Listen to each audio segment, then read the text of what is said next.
Hi guys, a very warm welcome to all of you. आज मैं बात करूंगा आपसे वर्ल्ड वॉर टू के ऊपर।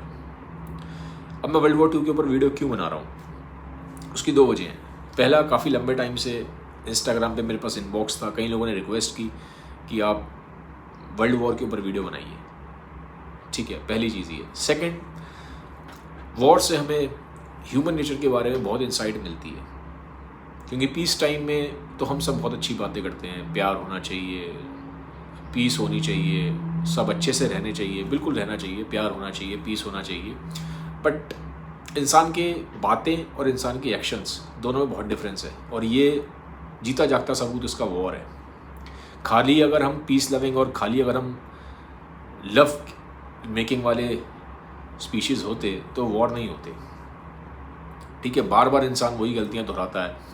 और ह्यूमन नेचर के बारे में अगर आपको इंसाइट लेनी है, और अगर आपको इंसान की एडवर्स कंडीशंस में इंसान कैसे बिहेव करता है, क्योंकि एडवर्स कंडीशंस में इंसान की रियलिटी बाहर निकल के आती है, तो एडवर्स कंडीशंस में ऐसे कैसे इंसान बिहेव करता है, इंसान का रियल नेचर क्या है, उसको अगर आपको समझना है तो आपको वॉर को समझना ज़रूरी है।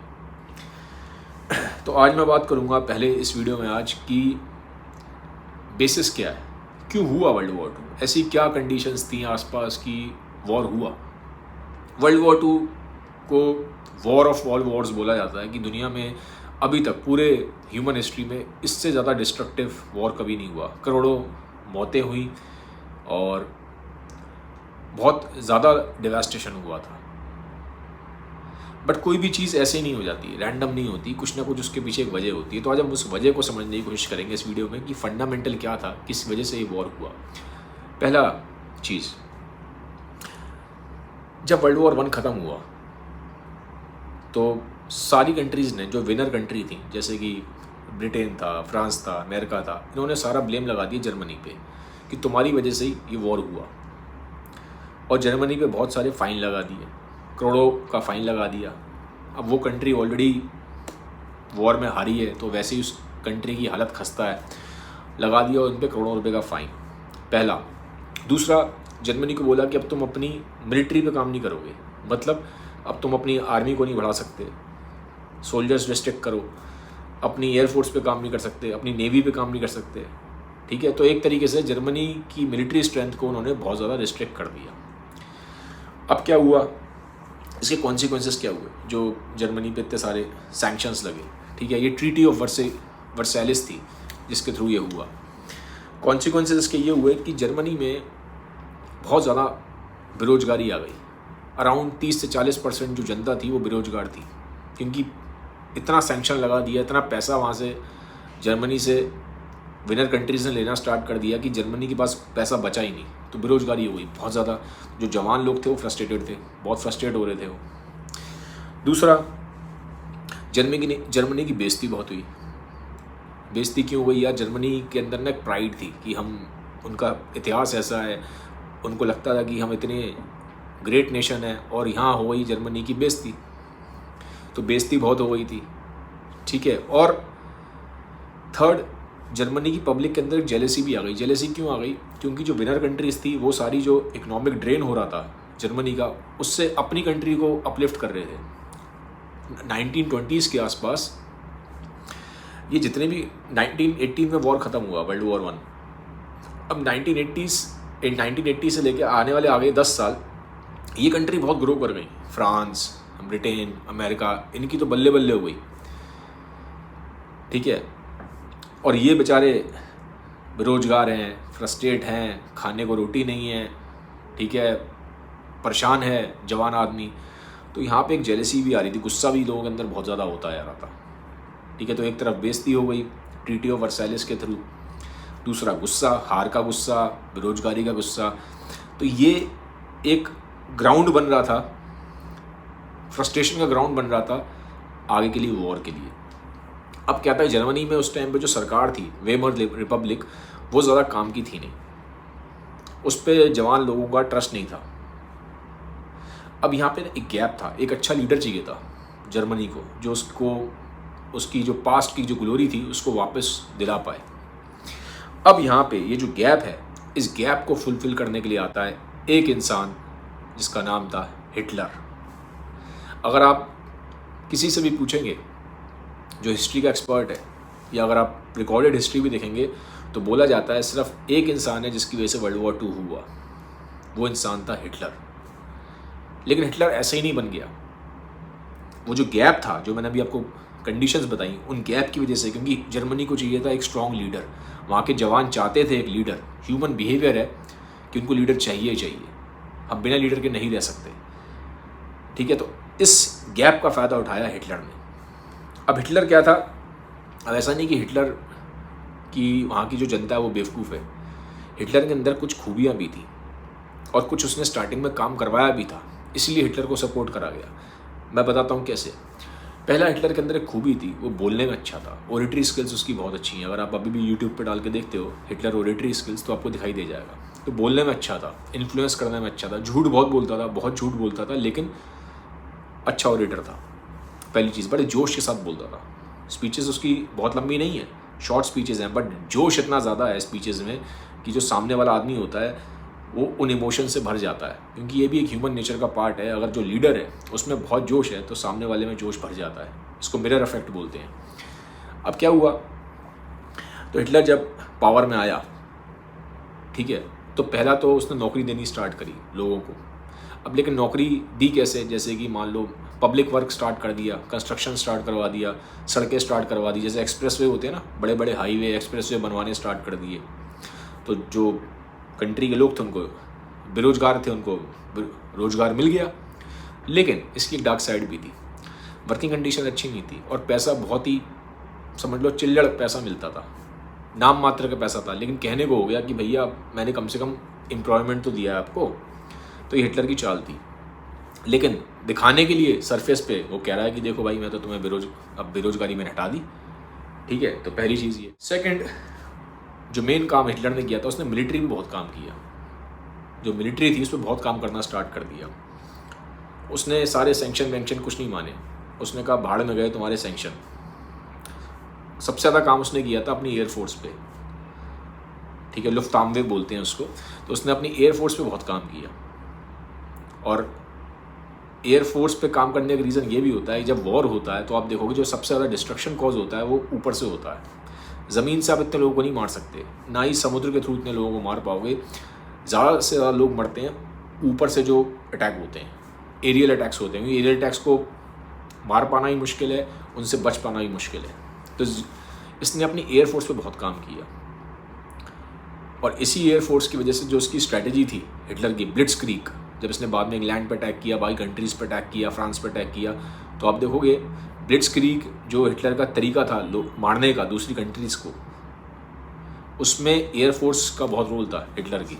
अभी इस पर मैं कभी एक सेपरेट डेडिकेटेड वीडियो बनाऊंगा कि हिटलर की जो एग्रेशन स्ट्रेटेजी थी ब्लिट्जक्रीग वो क्या थी। इस पर कभी बाद में डिटेल में बनाऊंगा, अभी मैं इसको इस पर फोकस रखता हूँ। तो हिटलर ने मिलिट्री स्ट्रेंथ पे काम करना स्टार्ट किया, नेवी बढ़ाना स्टार्ट करी, एयरफोर्स पे काम किया, इन्फेंट्री पे काम किया, वेपन्स बनाने स्टार्ट करे, टैंक्स बनाने स्टार्ट करे। तो सारा पैसा उसने उठा के मिलिट्री में लगा दिया। अब लोग भी हैरान हो गए, स्पेशली जो बाकी कंट्रीज़ थी, उन्हें लग रहा था कि यार ये तो ख़त्म हो गया, जर्मनी क्या कर लेगा, अभी तो हारा है। ठीक है, लेकिन 15-20 साल में जर्मनी दोबारा खड़ा हो गया। जब हिटलर ने पब्लिकली दिखाया था, डिस्प्ले करा अपना स्ट्रेंथ का, ये इसका अपनी एयरफोर्स का, तो हैरान हो गए थे इंग्लैंड वाले, फ्रांस वाले कि भाई ये जर्मनी कर क्या रहा है हिटलर। घबरा गए थे सच में। उस टाइम पे जो प्राइम मिनिस्टर था ब्रिटेन का, चैम्बरलेन थे, सब घबरा गए थे आसपास वाले कंट्री की, हिटलर ने कर क्या दिया। तो वापस हिटलर ग्लोरी को लेके आ रहा था और जो लोग थे वो तो खुश हो गए, जवान आदमी तो खुश हो गया कि यार क्या इसने एयरफोर्स बनाई है, डिस्प्ले भी कर रहा था वो। ठीक है, नौकरी तो दे ही रहा है, सारे काम कर रहा है और स्पीच तो ज़बरदस्त स्पीच। ठीक है, तो आर्मी, मिलिट्री स्ट्रेंथ, इन चीज़ों में बहुत काम किया। तीसरा काम जो हिटलर ने किया था, उसने बोला कि जितने भी 18 साल से ऊपर के लड़के हैं, जितने भी 18 साल से ऊपर के जवान हैं, सबको आर्मी में भर्ती होना कंपलसरी है, सबको। और आप मना भी नहीं कर सकते क्योंकि जो हिटलर की पुलिस थी, नाजी पुलिस, वो बहुत स्ट्रिक्ट थी, तो मजबूरी में सबको जाना पड़ता था। तो ये हिटलर की कुछ स्ट्रेटजीज थी और पूरा डिक्टेटर था, आप मना कर नहीं सकते। तो पूरा एक तरीके से हिटलर ग्राउंड तैयार कर रहा था। वो अपने दिमाग में बना के बैठा था कि भैया जर्मनी की बेइज्जती हुई है और मैं जिन्होंने हमें हराया है मैं बदला लेके रहूँगा। तो हिटलर ने काम करना स्टार्ट कर दिया। अब काम भी क्या किया आप देखो, स्टार्टिंग फिर कैसे करी हिटलर ने। सबसे पहले उसने अटैक कहाँ किया, फ्रांस और जर्मनी के बॉर्डर पे एक एरिया था राइनलैंड, ठीक है। तो राइनलैंड पे कोई भी मिलिट्री नहीं थी, मना कर रहा था कि भाई यहाँ पे जर्मनी वाले यहाँ पे अपनी मिलिट्री स्ट्रेंथ नहीं बढ़ाएंगे। ये ट्रीटी ऑफ वर्साइलेस में था, एग्रीमेंट हो रखा था। पर हिटलर ने बोला भाड़े में गई ट्रीटी। उसने जाके अपनी सारी मिलिट्री को भेज दिया राइनलैंड पे, बॉर्डर पे जर्मनी फ्रांस के।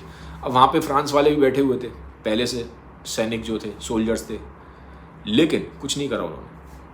क्यों कुछ नहीं किया फ्रांस वालों ने? क्योंकि फ्रांस वालों को लगता था यार हमारी भी पैसे के मामले में थोड़ी हालत खस्ता है, 15-20 साल पहले हमने वॉर लड़ा है, तो कौन दोबारा वॉर लड़े। ठीक है, इनको चाहिए थोड़ा बहुत एरिया तो दे दो। आराम से जर्मनी वालों ने, आर्मी ने उस एरिया को एनेक्स कर लिया। तो यहाँ थोड़ा सा कॉन्फिडेंस आया कि यार हम तो जीत सकते।